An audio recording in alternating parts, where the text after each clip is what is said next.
And the scandal of a 16-year-old autistic girl who was arrested by cops in her own home for saying a female police officer was a, quote, lesbian like her nana continues to roll on despite the case being dropped. Footage of the incident, filmed by the girl's mum before going viral online, sparked a furious backlash as West Yorkshire police dragged the teenager from an understairs cubbyhole where she was having an emotional meltdown.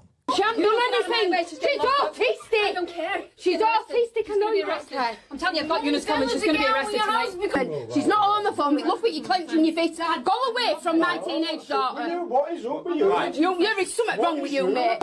She's autistic. She don't like people touching her. She will have a meltdown. She won't come out. She's got autism. I'm Lisa.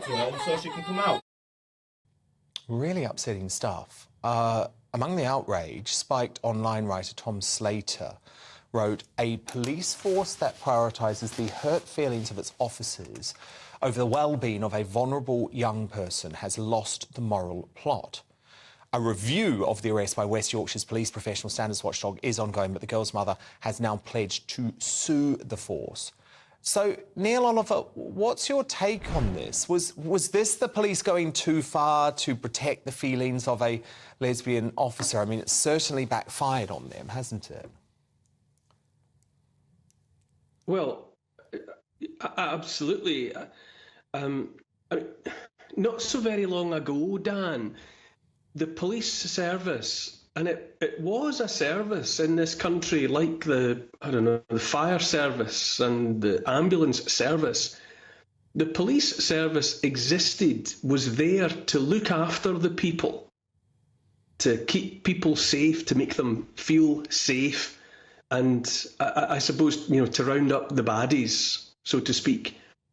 But now it would appear that it exists to annoy people, to set people on edge, and to be part of what feels like, seems like, looks like a bigger orchestrated effort to set people at each other's throats, to divide people into bipolar camps as often as possible, to set one against the other. It completely ignores the fact that cities like London are bleeding to death. Teenagers are stabbing each other and bleeding to death in the gutters of the city's streets. And, in the last week or so, on TikTok and social media, mobs are helping themselves to the contents, the stock of retail outlets on the high streets. And in the face of that, the police are opting instead to ride out into the suburbs and the housing schemes in their rainbow-painted clown cars to arrest children for perceived wrongthink and wrong speech. Because, apart from anything else, it's the easy option. Rather than face up to and contemplate tackling knives and other weaponry and violence and proper hatred manifest in physical violence, they're tackling how people might be thinking and what they might be saying. Now, that hasn't happened spontaneously, Dan.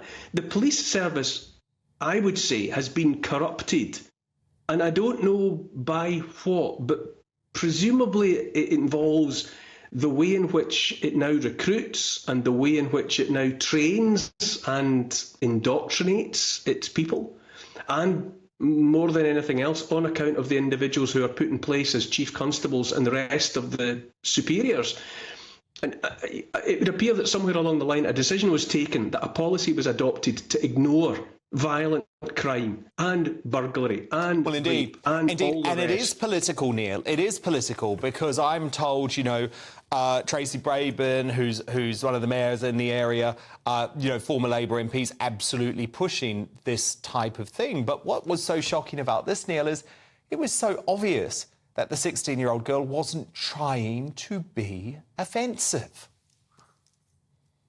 Well, I mean, I suppose we're all bound by the fact that it's not exactly clear what happened there. But as I understand it, all charges have been dropped, and Yes. the girl's been whatever, not let go, but she's been returned to the family and all the rest of it, and the police have made some kind of mealy mouth statement about looking into the way that they pursue and do their business.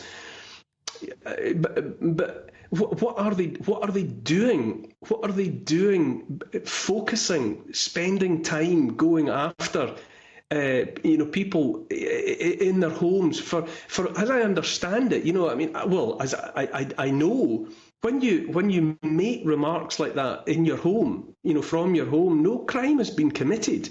So that the police were completely out of line. They were acting unlawfully, illegally, in going after that girl in the way that they did, mob-handed, forcing entry into her home in order to effectively kidnap her.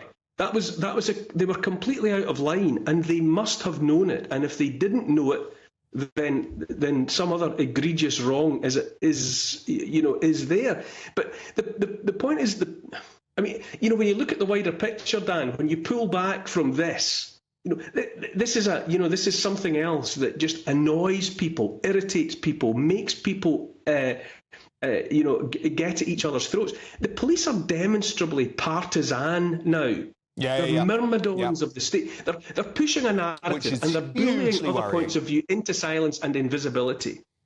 Yep, no, I couldn't agree more, and it's worrying, Neil Oliver, so you were right to point that out. And both sides of the story, of course, here on GB News. West Yorkshire Police's Assistant Chief Constable Oz Khan said, "We would like to reassure people that we will take on board any lessons to be learned from this incident.